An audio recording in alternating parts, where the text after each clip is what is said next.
Welcome to Women Seeking Wholeness. I am Cherie Burton. This is podcast episode 83, and we've got a real treat because we're going to dive into divine feminine leadership and unapologetic at that. Unapologetic divine feminine leadership, what that is and what it means. I love the diversity of guests I have on here, the many voices of women and how women show up in their own authenticity in such diverse ways, how there's not one right way to be, but how we can each honor each other's life stations and gifts and contributions to help lift this hurting planet, especially when someone is talking about divine feminine. They're speaking my language, and so it'll be fun to talk to Raquel. I wanted to remind you that I am launching and have launched actually the Feminine Boss School.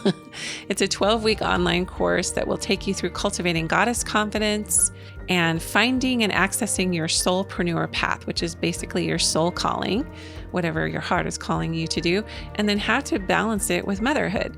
Even if you don't have children, this is a great course for you, but I have a special emphasis upon that because I do have 5 kids and I've run a business from home for 15 years.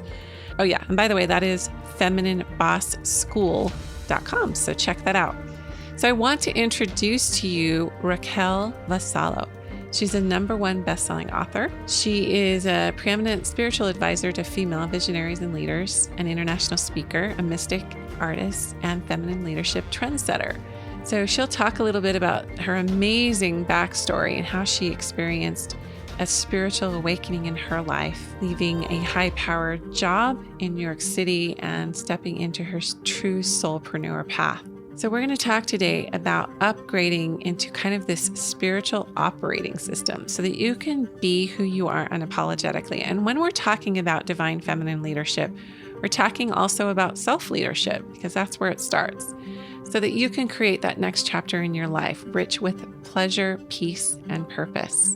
You can be a high-powered woman and still also cultivate your spiritual gifts. But what does that actually mean to be a high-powered woman? Having access to, that level of intimacy within yourself that makes you feel completely seen, understood, and supported.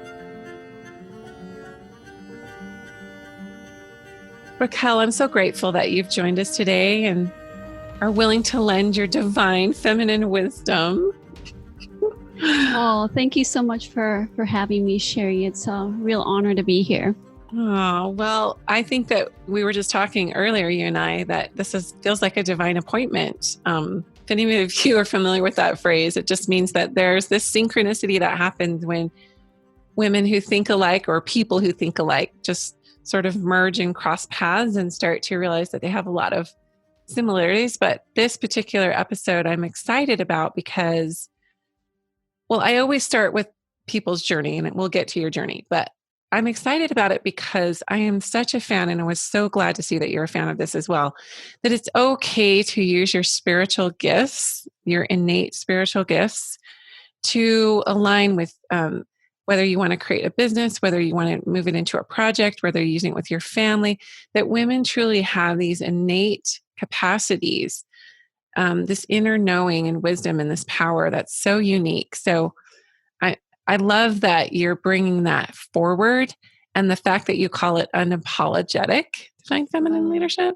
is really powerful. But so let's start, Raquel, with how you awaken to your work, because this is another thing that I'm always hearing from people. How do I know what I'm supposed to do? How do I know what I was created to do?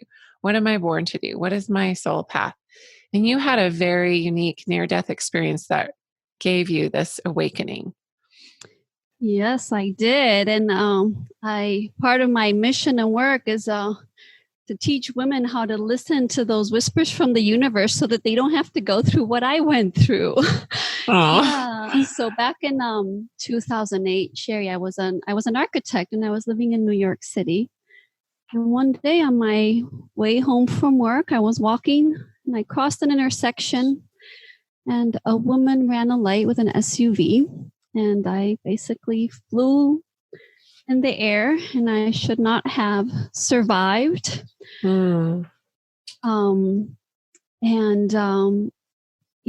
was even though it was very tragic, and it took many years of physical therapy and different healing modalities, it was also a blessing because right after that accident, all of my channels opened up. I had a major spiritual awakening and I became clairvoyant and clairaudient. And I Will you had to learn. explain to people what that means? Oh, yes. I love I understand it, but some people be like, what? Yeah. Thanks for asking that. Sometimes I forget. So I really No, appreciate it's you all asking good. It's that. all good. Yeah. So clairvoyant is actually that you can see with your mind's eyes. So for some people, it's very simple in the way that they'll have a vision of something happening. For some people who have developed that ability more, they're able to see, we have an electromagnetic field around our body, the aura it's called. So some people are able to see the aura. Some people are able to see our 7 energy centers, our chakras. Some people are able to see deceased people. So it's basically seeing beyond what we see in the physical world. That's clairvoyant. And it's one of the main 4 ways that we can receive information from higher realms. Another one is clairaudient, which is actually my main way of receiving information. And that is that you hear things not through your physical ears, but messages start coming to you in the forms of teachings, in the forms of things that you have to do, just basically being guided. And so I've heard from other people that had near-death experiences like me that something does happen like what happened to me, where these innate abilities that we all have that we're learned to close off as children, they actually get awakened and turned on, and then you start to move and navigate through life in a different way.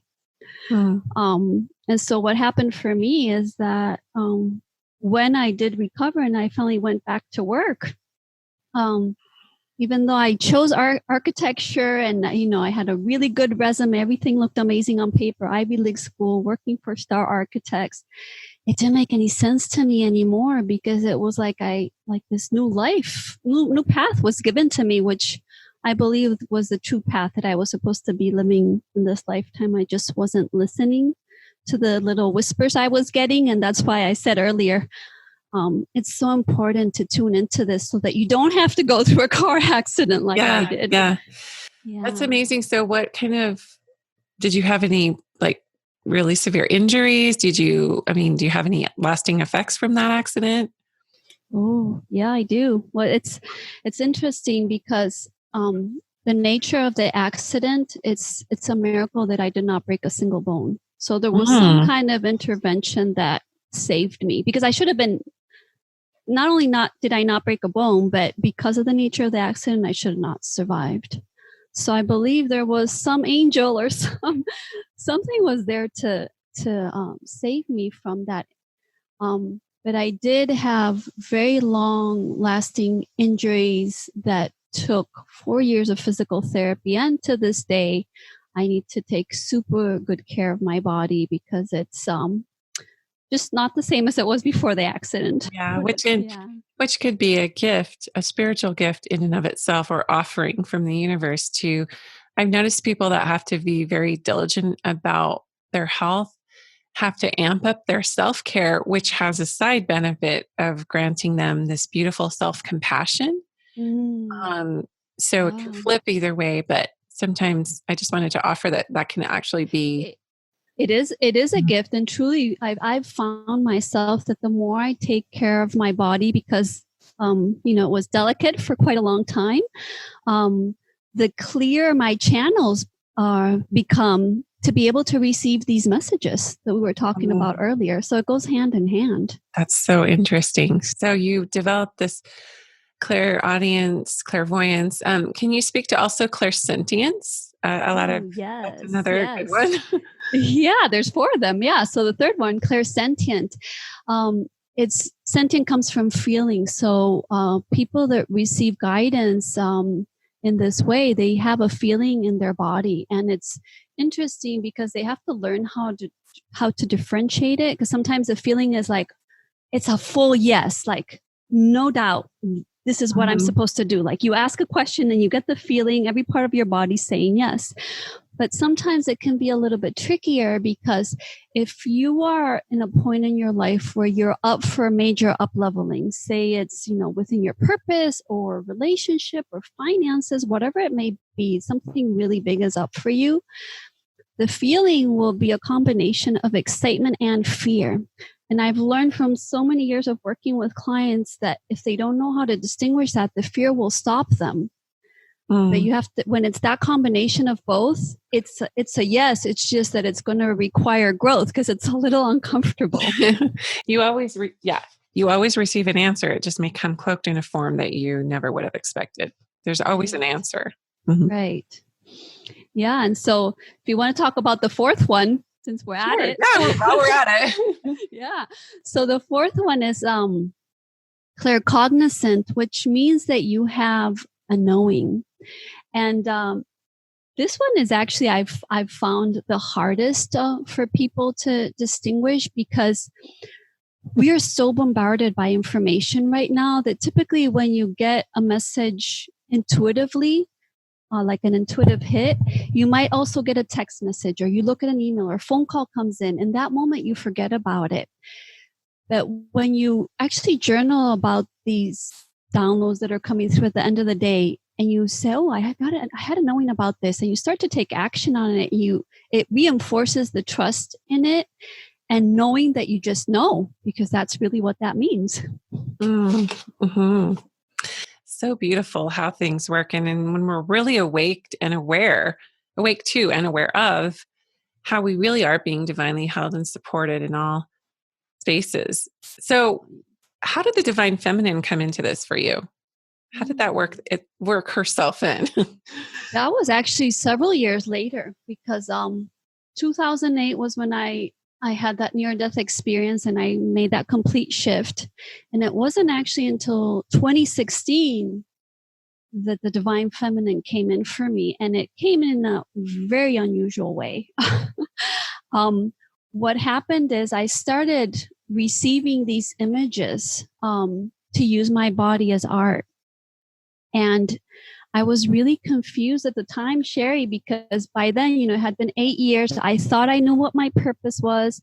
My spiritual business was going great after doing this major life shift. And I thought, what is this all about? Like, this doesn't make any sense. And I was working with a mentor at the time who, sometimes we need those mentors and those coaches to remind us when things seem really off. He said, well, it's none of your business what this is about. You're receiving this information. You just do it. And I said, well, I don't want to do it. And he said, why? And I said, well, because it's really uncomfortable for me because it's actually using my body as art. And so just to explain what this was is actually I was receiving images of, painting my body in different ways and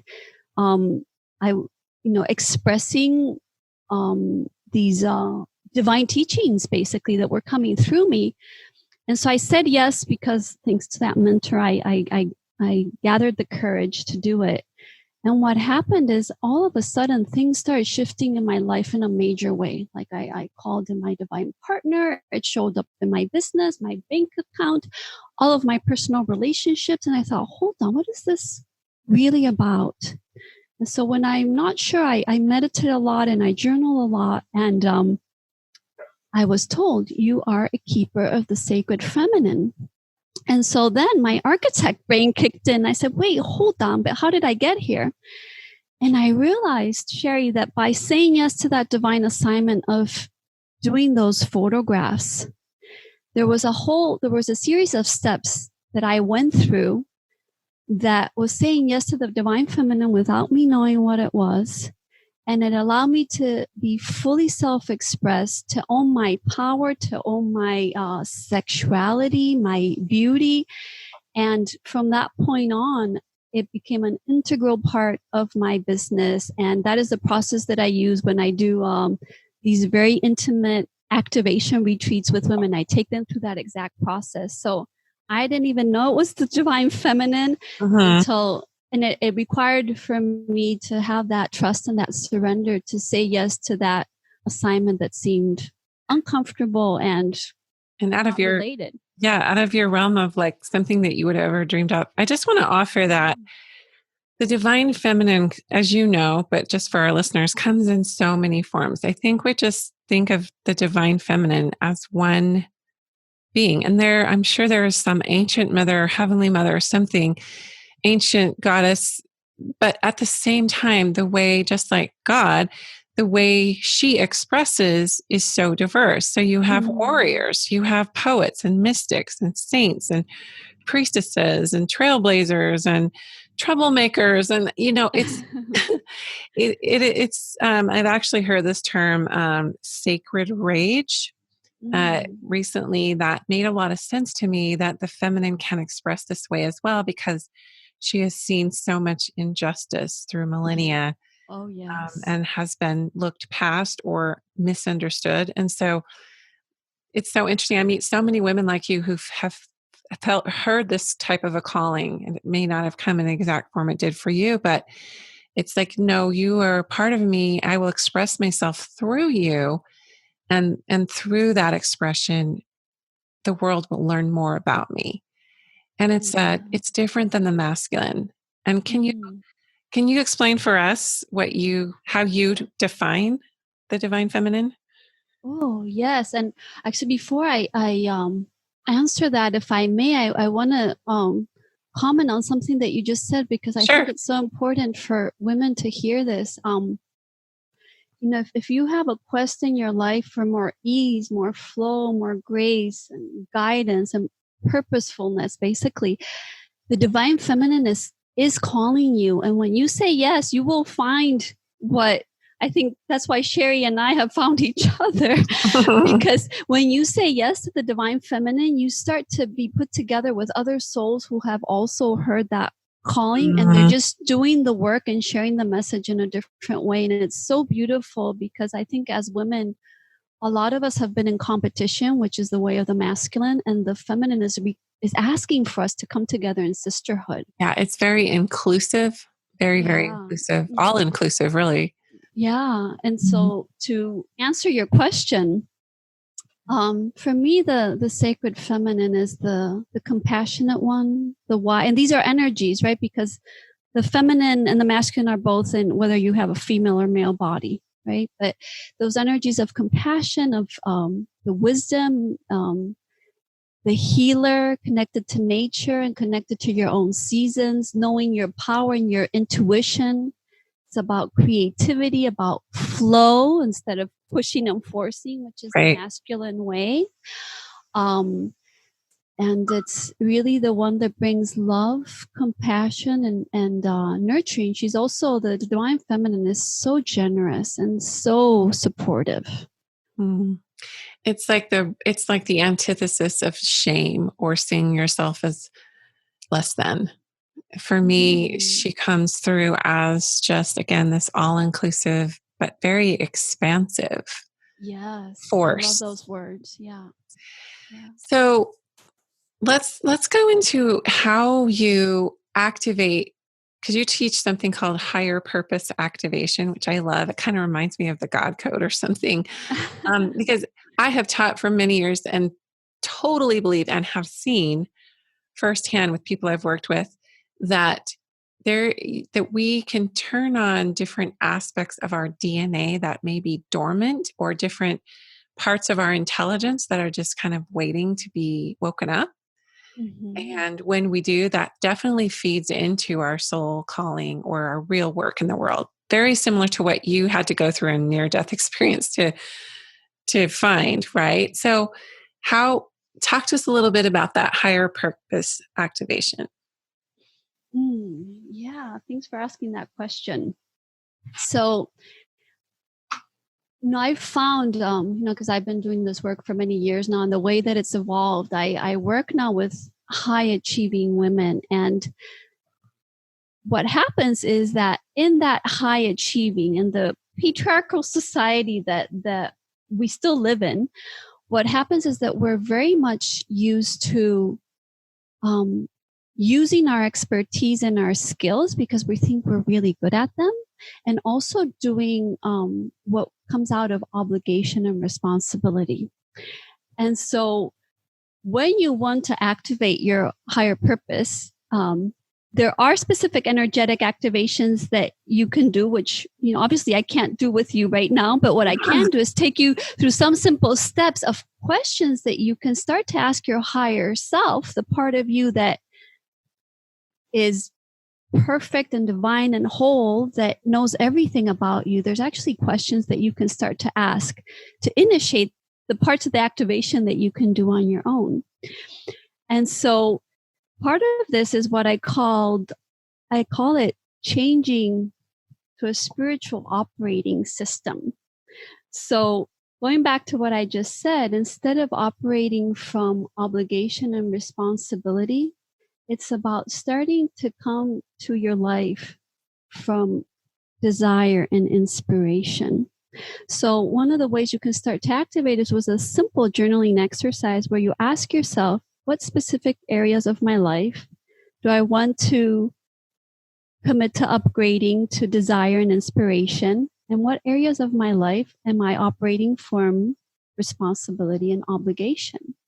And you'll start to get hints of where your purpose is calling you, because it will shift from everything that you think you should do to what actually your heart is calling you to not just do, but also be. And that's also the difference with the feminine, is that when you infuse a new way of being that is, that it's intuitive, that is about truth, that is about creation, expression, inspiration, if you use those energies and then combine it with the masculine energies of action, then everything that you do will require a lot less effort, a lot less time, a lot less financial investment, because it is intentional action.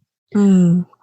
And I think that's what I see a lot is with flow, for instance, there's a very, very much a stop, start thing. So because of our natural fear response. So like you were saying, you have to venture out of your comfort zone, and that can create a lot of triggers for people emotionally. If you're venturing out of what's safe, somebody once said to me, everything you want's outside of your comfort zone. I learned that early when I was starting business. I was like, oh, that makes a lot of sense, but I hate that. Yeah. Well, so it's like braving this frontier, this wilderness, if you will. It really does hold the key to your soul path to get out of what's familiar. And for whatever reason, we're just programmed to stay in the familiar and what's been handed to us. The familiar, and I would also add the comfortable. And I think it's really interesting because the times that we're in right now, what's required for us as feminine leaders is actually the opposite. And I want to use a term that goes back to what you said earlier, because I have a chapter in my book that's called Seek Your Divine Rebel. And it speaks exactly to that. And it's about, part of this activation as well, and this purpose is that it's so important that you don't follow what people are expecting from you, and that you tap into what is so unique about you that might provoke a divine disturbance, might make a few people that are around you feel a little bit uncomfortable. But when you tune into your heart, that when you share that, and when you share it from that light and from that place of being in love with what you're sharing, it feels like a sacred offering. So that's another way to tune into this. Love it. Yeah. And that rebel, it reminds me of the wild, fierce feminine archetype, where, where we would typically culturally shame someone who just had this real embodied feminine power, who knows who she is and almost tempestuous, but not in an abusive way. Just, hey, I'm calling out injustice here, or, hey, this isn't how I see it, or, hey, you're stepping over the line. Because what happens, Cherie, and I'm sure you know that, but I think it's important to share it here, is that, in order to be that unapologetic divine feminine leader, it is so important to heal the collective wound that we have as women. We have this subconscious memory of being burned at the stake, for speaking out, for using our intuition, being called witches. I just heard an interview lately with Marianne Williamson, and she's saying we've gone from witches to bitches. Yeah, that's so true. And then she would know because she was running for president. Right. I always loved her. And Always so loved that lives inside of us, and we need to be aware of that and do that ancestral healing, and because it can really get in the way of us owning our full power as women and sharing the message and the impact that we are here to offer in this lifetime. I love it. And I do agree with you that the way that you activate dormant parts of yourself is through inquiry. So journaling, going within, asking, and asking, and you will be shown. And I think we kind of started our discussion this way. Oftentimes it comes in a form that you were not expecting, but your eyes are open because you've asked. And so you're now beginning to notice. For me, the feminine is a lot about noticing, just noticing. And it's not effort to notice. It's just like, oh, this is, I'm seeing this. Like I see what's happening. And then running it through your own innate wisdom and seeing how it lands in you. Yeah. And is this expanding me, or is this making me feel smaller? Is this constricting a part of me? Yeah. And that expansion, I think, also comes excitement. Mm-hmm. Yeah. Mm-hmm. And I would also add another piece that I feel is so important. As busy moms, entrepreneurs, whatever, we have a lot of different tasks and roles that we play. And when maybe you've been doing this for a while and somehow you forgot, or maybe you're starting to do this, you really want to pay attention to the signs and to these knowings, and like you said, feel into it so that you know what is right for you. The next key piece that I see most of my clients forget about, and I remind myself all the time too, because I forget to do it as well, is to take action on it. So whatever it is that you got information about that felt good, that felt like this is the way I need to go, that you actually, put it in your calendar, whatever it is that you need to do to make sure you take action on it, because it will reinforce your trust in your own knowing, in your intuition, and what's best for you and what you're here to share, serve, contribute, etc. I love that. So let's kind of move into this this idea and giving women this permission to feel fulfilled, to express themselves, and to experience freedom. Because I know you speak a lot about this, kind of moving. A lot of us are feeling this call to just be authentic, to just like, it's time to stop the fake. It's time to get real. And with that comes, the process of inquiry that you were talking about. But how do you make that next chapter of your life just, not, of course we need to integrate the healthy masculine within us if we're a woman, and we have to integrate the healthy and masculine and feminine within us. But what have you found to be very helpful in giving women, because it's not like you and I could all day long be giving women this permission, but for whatever reason, they need to access that within themselves and say, yes, it's time.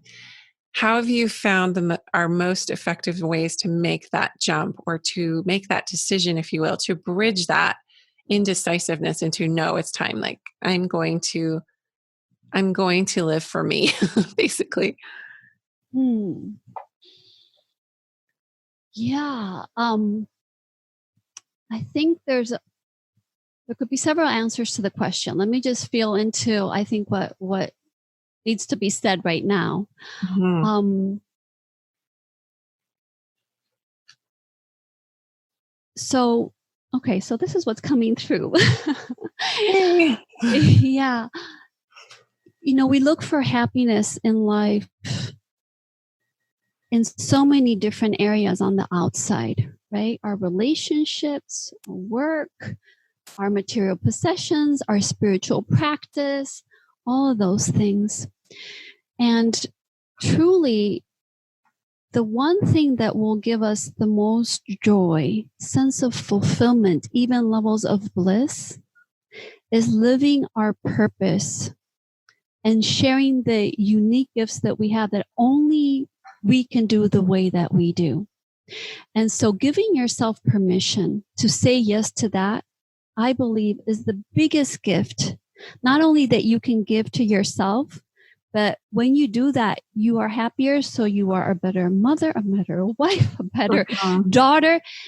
And not only that, you are living the intent of why you came here in this lifetime, because we need you. We need every one of us to say yes to what we came here to do. So again, going back to what makes me unique and forgetting those voices that say, oh, somebody else is doing it out there, or somebody's doing it this way, or who needs this? That's all the mind chatter.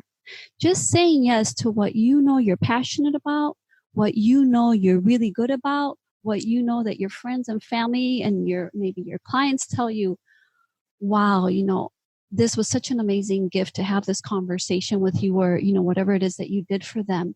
Saying yes to more of that full expression is one piece. Yeah. And there's a second piece, but I feel like you have to say something, so I'll stop. No, I was just saying that the part of, there's this, I don't know where I heard this, but inspiration minus expression equals depression. So if we're not able to let out what's inside of us that needs and wants to be expressed, and we keep stuffing it down or swallowing it down or deferring to or outsourcing or whatever, and we don't let it out, we will experience a soul sickness. And so what you were talking about, the secret to joy is to find what lights you up and to just do it. To just say, like, I'm going to do this. And it doesn't matter what level that you're at. I work with visionaries that are, about to, what is the next level of my vision? And, how can I tap into that? It's the same exact formula. It's the same exact formula. And so the second piece that I wanted to add to that is that, God, spirit, the universe, whatever you believe in that really resonates with you, you will not be shown the fullness of your purpose at once, because you would probably flip out. Like if anyone told me 12 years ago that I would be doing the work I'm doing today, I would not have believed them that I would be living this life. I didn't even know a career like this existed. So we're only shown one step at a time. And the key is, okay, let me say yes to this step. The next step is revealed. But the other part of the second part of the formula that I wanted to bring in is that the more that you are true to who you are, and you have to discover who you really are, the more of your purpose you will be shown. Yes. And if we're waiting for someone else to give us the go-ahead and the permission, we will be waiting forever, because we need to internalize that and speak it and own it for ourselves and give ourselves that permission and go ahead. Well, this has been so beautiful. I really love how you're playing in your gifts and how you're inspiring others along the way to just access this knowing, access this part of you. And I love that you're talking about high-powered, high-achiever women. So we have to have a separate discussion about that, because I really have a lot of achiever in me. Actually took the StrengthsFinder test, and achiever is in my top 5, and every single personality test and every single Enneagram, anything I do, there's a lot of stuff about achieving in there. And I'm like, I know it's not all unhealthy. So it drives me. I'm a very driven person, I guess. So any way we could get you back on and really speak to helping those of us who are very oriented towards performance and achieving and have more of a difficult time just landing in and just like, okay. I mean, I do that, but it's like, oh, I have to do it sometimes on the run. I don't let myself sit still enough. Cherie, you're speaking to me. That's why I know so much about this. So yes, I'd love to have, a follow-up conversation about this, because that can cause an unhealthy masculine in us, and it will show up more at work. It'll show up more like you are not following your intuition and you're not in flow. as much as you could be. And I also see it show up in relationship where the bond between the partners isn't as magnetic or as strong as it could be, because there's parts of the unhealthy masculine, and it's so important to look at that piece. There's a lot of talk about the divine feminine, and there's a whole other part that needs to be addressed, which is healing the unhealthy divine masculine in us so that we can have a perfect balance. Yeah, I actually, thank you for saying that. I interviewed Maxine Murdoch last week, and she's, Maureen. I always want to call her Maxine. She's so badass. Probably that's why, but her name's Maureen. And she's written this book called The Heroine's Journey, and it's this 30-year anniversary this year or this month. And she talks about the very last step in the heroine's journey is integrating the healthy masculine and the healthy feminine. That's the very last of all, I think the 9 steps or something like that. And I'm like, that makes a lot of sense. Yeah. Because we're not trying to, when I think about the most enlightened people like Jesus, they learned how to integrate those forces within them and help them bless others. Help that force to bless others. They've harmonized it within themselves. They had to go into a wilderness or a prolonged time away, if you will, and learn how to integrate that. And just for me, that is the task, right? Because I can flip into a masculine energy very, very, very quickly. And so keeping that in check for me has been humbling. And looking at exactly like you say, even in marriage, it's affected my marriage in times past until I woke up to the fact that that was happening. So, so many avenues we could explore here with this beautiful, divine, feminine force, flow, energy, essence, whatever we want to call it. But thank you. Thank you so much for your expertise and for lending us your time today. Oh, thank you so much. I love the questions, and I hope this can turn on some lights and some joy. I'm sure it will. I'm sure it will. You can find Raquel on her private Facebook group and ask to join the sacredpowercircle.com. And I've just been popping in and out of there, and it's just rich with lots of diversity and a multitude of voices and ways of doing and being. Thank you for listening, and I hope you all feel that inner divine spark that is seeking to be expressed. And I hope you honor it, see it, and allow it to move through you, because the world needs it. We need amazing women who are saying yes and rising up. Thank you for joining us this week. And again, check out my feminineBossSchool.com, a 12-week course in cultivating goddess confidence, finding your soulpreneur path, and then balancing it with motherhood. Have a great week, and we'll see you, or we'll actually talk to you next time on Women Seeking Wholeness.